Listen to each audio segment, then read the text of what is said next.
Aku ditolak karena cuma penjual seblak. Ku buat mereka malu dan menyesal ketika warungku viral. Matahari pagi mulai menyelinap masuk melalui celah-celah tirai kain tipis di jendela kecil warungku. Aku, Sinta, sudah terbiasa bangun sebelum fajar untuk mempersiapkan segala sesuatunya. Warung seblak ini adalah sumber penghidupanku, dan meskipun hanya berdiri di sebuah gang kecil yang tak begitu ramai, aku selalu merasa bangga bisa menjalaninya.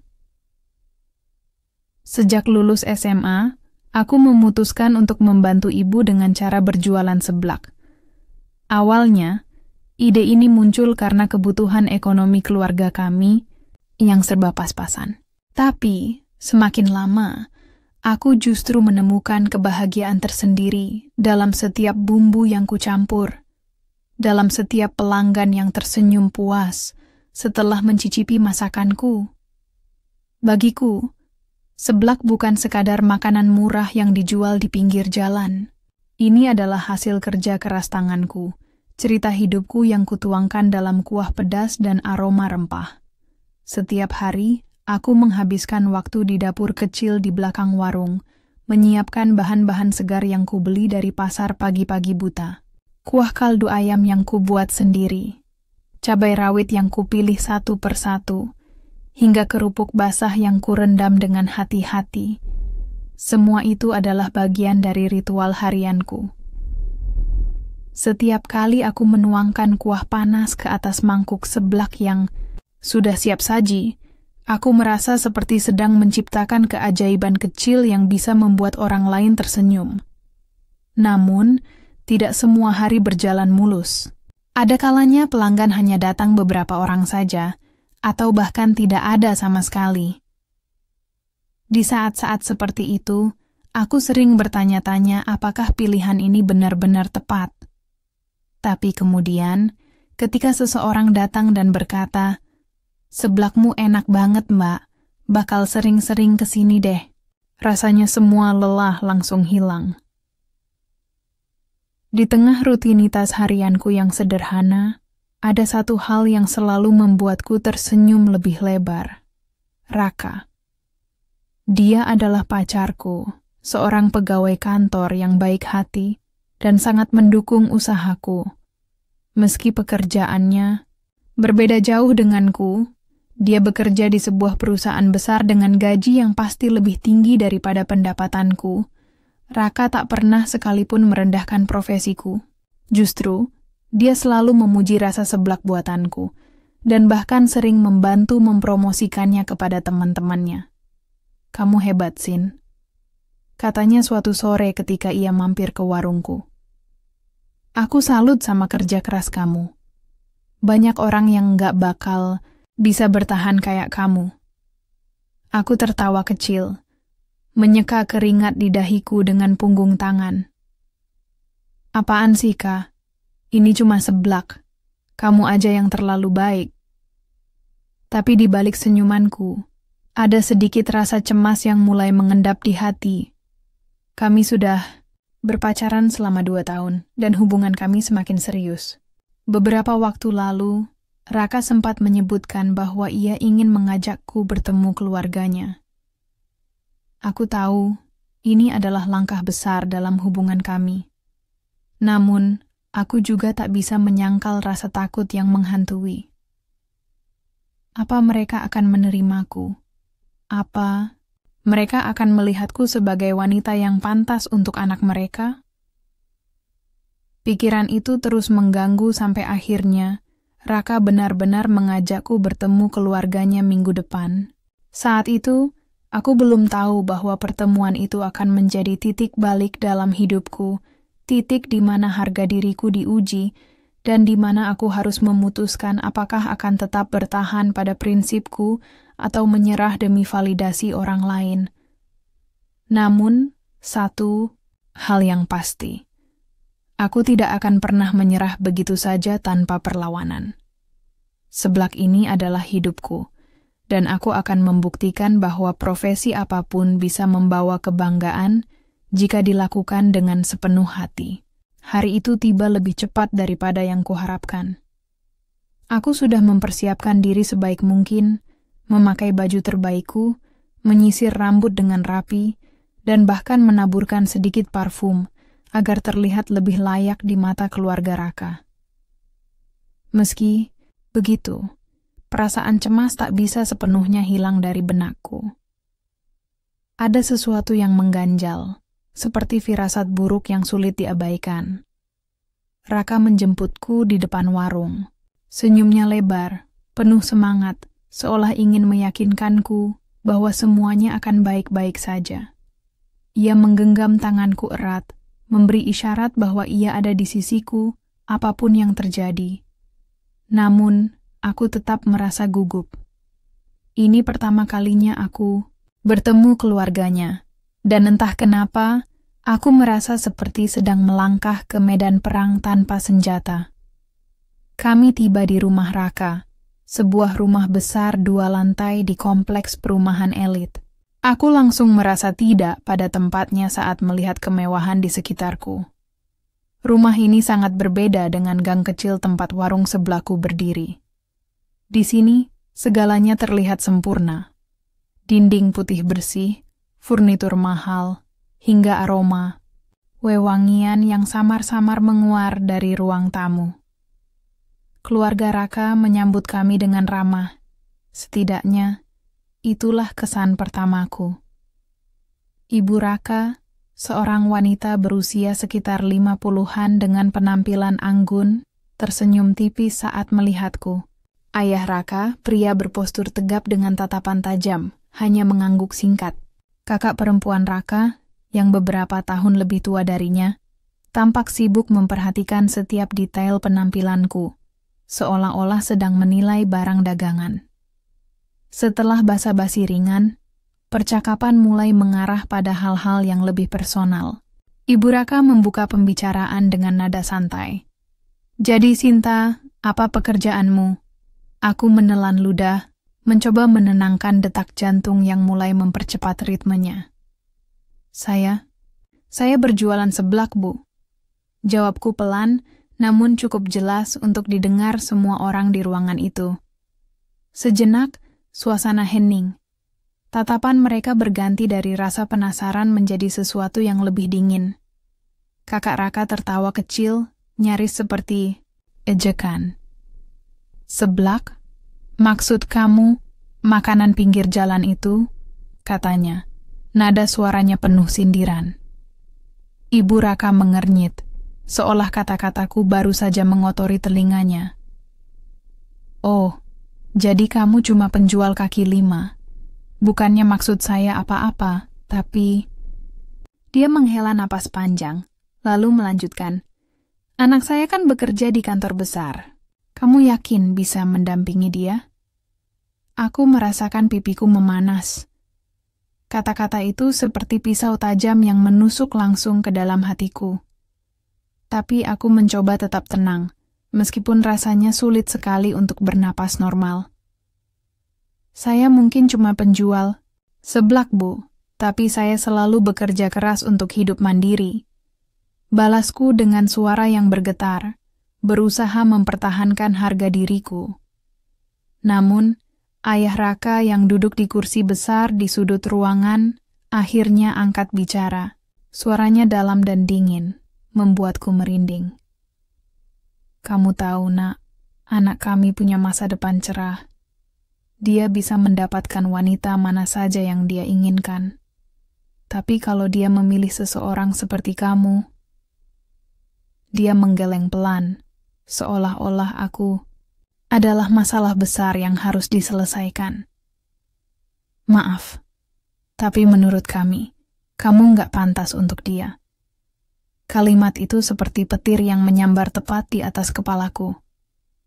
Rasanya dunia runtuh dalam sekejap. Aku melirik Raka, berharap dia akan membela, atau setidaknya berkata sesuatu untuk menenangkan situasi.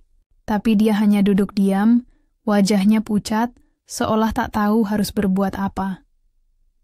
Kakak Raka ikut menambahkan, "Ya, kasihan banget sih kalau Raka harus menikah sama penjual seblak. Apa kata teman-temannya nanti?" Aku tidak tahan lagi. Air mata mulai menggenang di mataku, tapi aku berusaha menahannya agar tidak jatuh di depan mereka. Aku bangkit dari kursiku, berusaha menjaga sikap sopan, meskipun hatiku hancur berkeping-keping. "Terima kasih sudah menerima saya hari ini," kataku dengan suara serak. "Tapi sepertinya saya harus pulang sekarang." Raka akhirnya bereaksi. Dia berdiri dan meraih tanganku, tapi aku menepisnya dengan lembut. "Sin, tunggu." "Tidak apa-apakah?" Potongku cepat. "Aku baik-baik saja." Aku berjalan keluar dari rumah itu dengan langkah cepat, berusaha menahan air mata yang sudah tak bisa kutahan lagi. Ketika sampai di luar, aku menarik napas dalam-dalam, mencoba menenangkan diri. Hatiku terasa begitu kosong, tapi di tengah kepedihan itu, ada satu hal yang mulai tumbuh. Tekad. Tekad untuk membuktikan kepada mereka bahwa profesi apapun bisa membawa kebanggaan jika dilakukan dengan sepenuh hati. Di dalam hatiku aku bersumpah, aku akan membuat mereka menyesal telah merendahkan aku. Malam itu, aku pulang ke warung dengan langkah gontai. Mataku masih sembab karena menangis sepanjang perjalanan.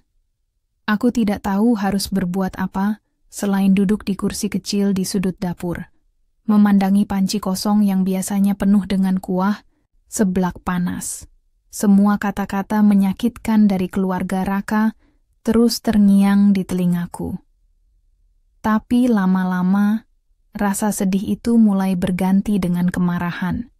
Kenapa mereka berani merendahkan profesi yang sudah kujalani dengan sepenuh hati? Apa salahnya?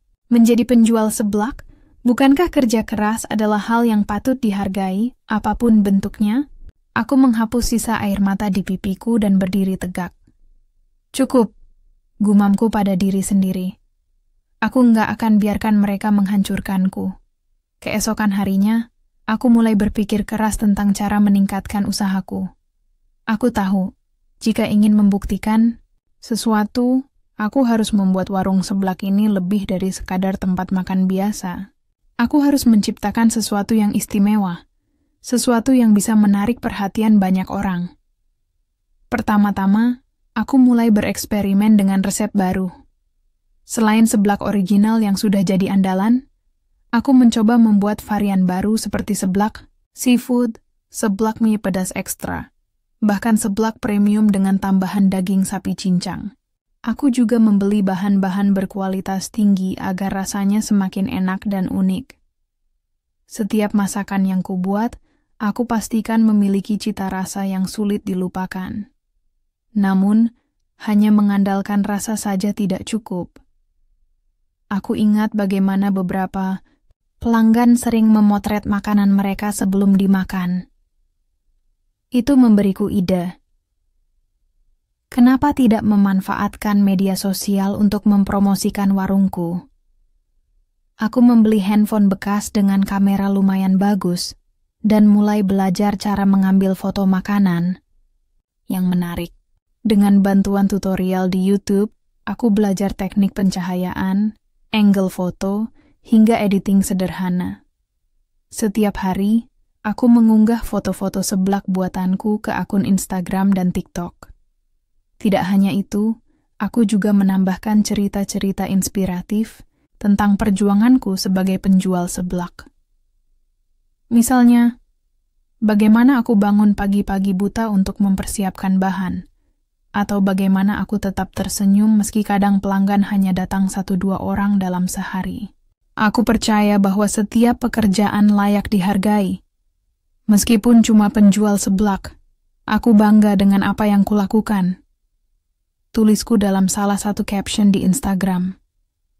Postingan itu mendapat banyak likes dan komentar positif dari teman-teman online.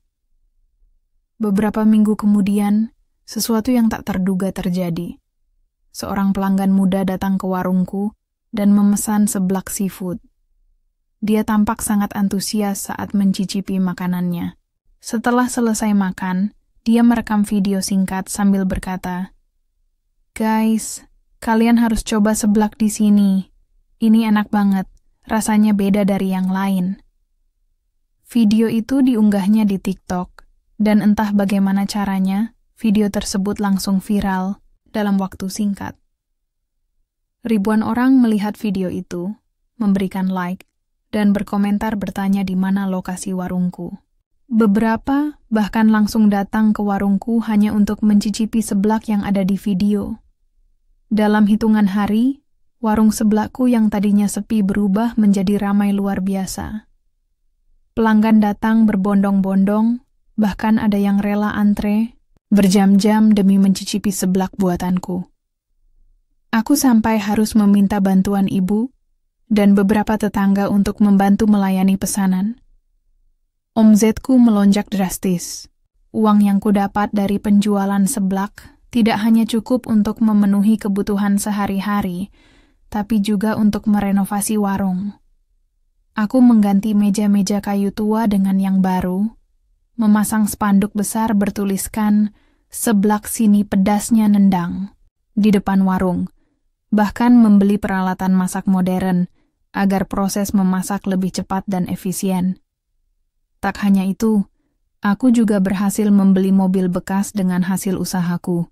Mobil itu bukan sekadar kendaraan, tapi simbol bahwa kerja kerasku akhirnya membuahkan hasil yang nyata. Ketika aku pertama kali menyetir mobil itu keliling kompleks, aku tak bisa menahan senyum lebar di wajahku. Namun, di balik kesuksesan ini, ada satu hal yang tetap kuingat. Alasan utama aku bekerja keras bukan hanya untuk membuktikan sesuatu kepada keluarga Raka. Aku melakukannya untuk diriku sendiri. Untuk membuktikan bahwa aku pantas bahagia dan dihargai, apapun profesiku. Suatu sore, ketika aku sedang membersihkan meja setelah pelanggan terakhir pulang, aku duduk sejenak dan memandangi warung yang kini tampak begitu berbeda dari sebelumnya. Hatiku dipenuhi rasa syukur dan bangga. Aku tahu, ini belum akhir dari perjalananku. Masih banyak hal yang ingin kucapai. Tapi setidaknya sekarang aku bisa berkata dengan yakin. Aku bisa melakukannya. Beberapa bulan setelah warung sebelahku viral, hidupku benar-benar berubah. Warung kecil di gang sempit itu kini menjadi pusat perhatian banyak orang. Pelanggan datang dari berbagai penjuru kota, bahkan ada yang rela menempuh jarak jauh hanya untuk mencicipi seblak buatanku. Media lokal mulai meliput kesuksesanku. Dan aku sering diundang ke acara televisi untuk berbagi cerita tentang perjalanan hidupku sebagai penjual seblak yang berhasil meraih sukses. Namun, di tengah semua pencapaian ini, ada satu hal yang tak pernah kuduga akan terjadi. Keluarga Raka mendengar kabar tentang kesuksesanku. Mereka tahu bahwa warung seblak yang dulu mereka remehkan kini telah menjadi fenomena besar. Kabar itu sampai ke telingaku ketika ibu Raka dan kakak Raka tiba-tiba datang ke warungku suatu sore. Aku sedang sibuk melayani pelanggan ketika mereka masuk dengan langkah ragu-ragu. Aku langsung mengenali mereka meski mereka tampak berbeda dari terakhir kali kami bertemu. Kali ini, mereka tidak memasang wajah angkuh seperti biasanya. Sebaliknya, ada rasa canggung dan malu yang terlihat jelas di mata mereka.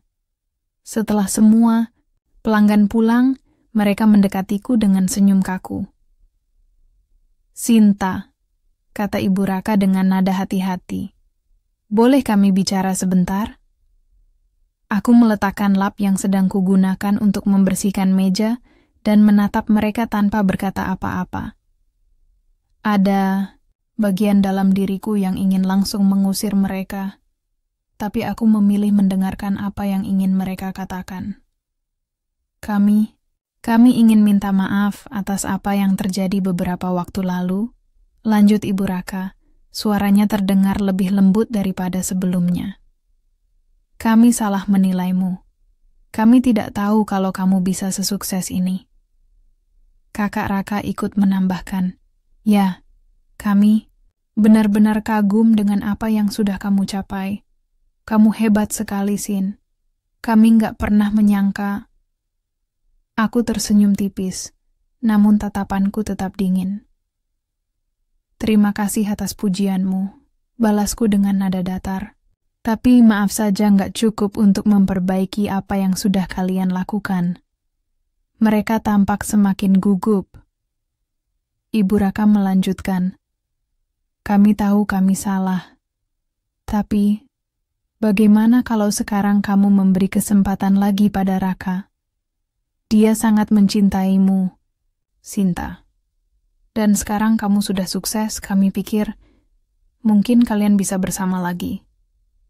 Aku tertawa kecil, tapi tawaku terdengar getir. Jadi, maksud kalian, sekarang aku pantas untuk Raka karena aku sudah punya uang dan mobil? Apakah cinta kalian diukur dari materi? Ibu Raka dan kakak Raka terdiam. Wajah mereka memerah, tampak malu atas kata-kata mereka sendiri. Aku melanjutkan dengan nada tegas.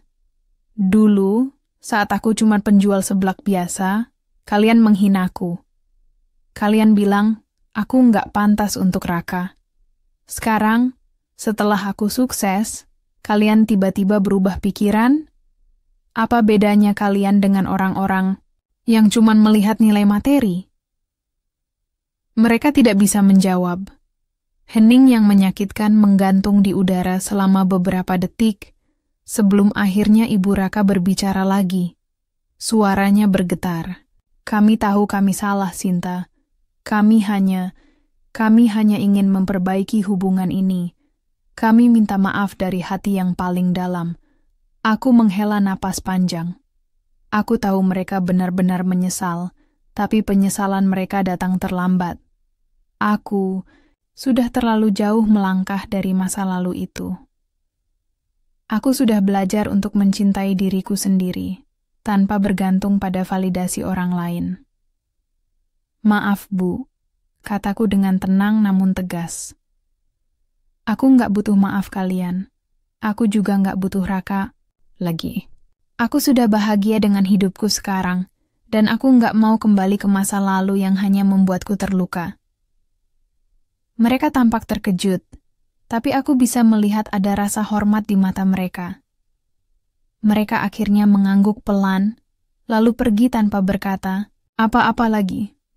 Setelah mereka pergi, aku duduk di kursi kecil di sudut warung, memandangi meja-meja yang kini kosong.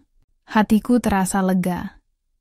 Aku tidak lagi membenci mereka, tapi aku juga tidak akan membiarkan mereka kembali ke dalam hidupku. Aku sudah membuktikan pada mereka dan pada diriku sendiri bahwa aku layak dihargai, bukan karena materi, tapi karena kerja keras dan harga diriku. Beberapa bulan setelah pertemuan terakhirku dengan keluarga Raka, hidupku semakin stabil dan penuh kebahagiaan. Warung sebelahku terus berkembang pesat. Aku bahkan membuka cabang baru di pusat kota. Meskipun aku tetap mempertahankan warung asliku di gang kecil sebagai bentuk penghormatan atas perjuangan awalku. Setiap pagi, aku masih bangun lebih awal untuk menyiapkan bahan-bahan segar dan mengawasi operasional warung. Tapi kali ini, aku tidak lagi melakukannya sendirian.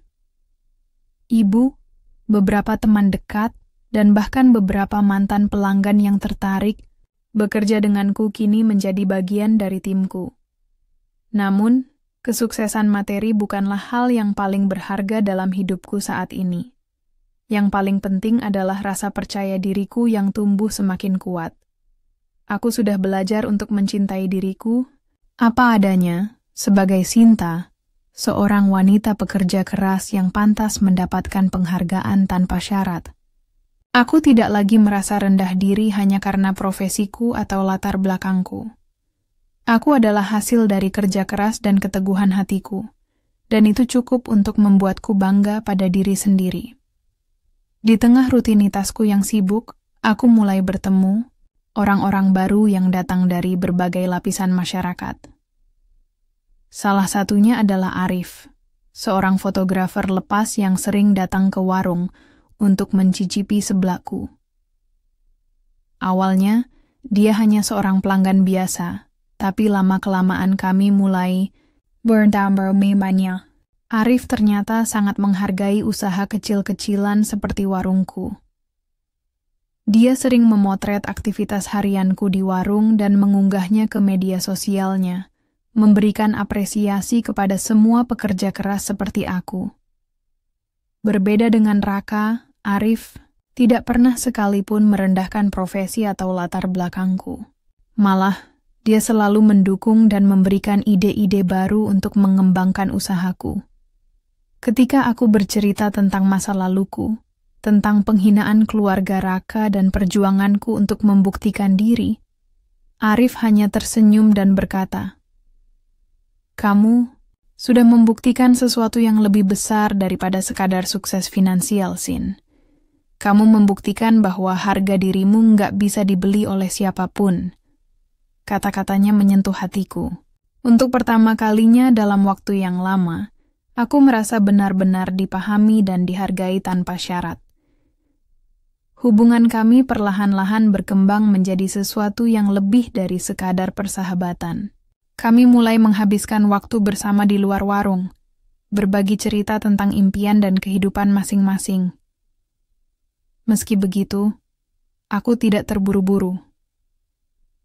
Aku tahu, hubungan yang sehat harus dibangun di atas dasar saling menghargai dan memahami, bukan tekanan atau ekspektasi. Suatu sore, setelah hari yang melelahkan di warung, aku duduk di kursi favoritku sambil menikmati secangkir teh hangat. Arif datang dengan senyum lebar di wajahnya. "Ada kabar baik," katanya sambil menyerahkan sebuah amplop kecil padaku. Di dalamnya, ada undangan pameran fotografi yang akan diadakan minggu depan. Salah satu foto utamanya adalah gambar diriku sedang tersenyum di balik panci besar, berisi kuah seblak panas. Aku tersenyum lebar, merasa tersanjung. Ini benar-benar luar biasa, Rif, kataku. "Terima kasih sudah melihatku seperti ini." Arif mengangguk, matanya penuh dengan kehangatan. "Karena kamu memang layak dilihat seperti ini, Sin. Kamu inspiratif."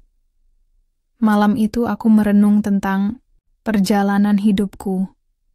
Dari seorang gadis sederhana yang dihina karena profesinya hingga menjadi wanita mandiri yang dihormati banyak orang, aku telah melewati jalan yang panjang dan penuh tantangan.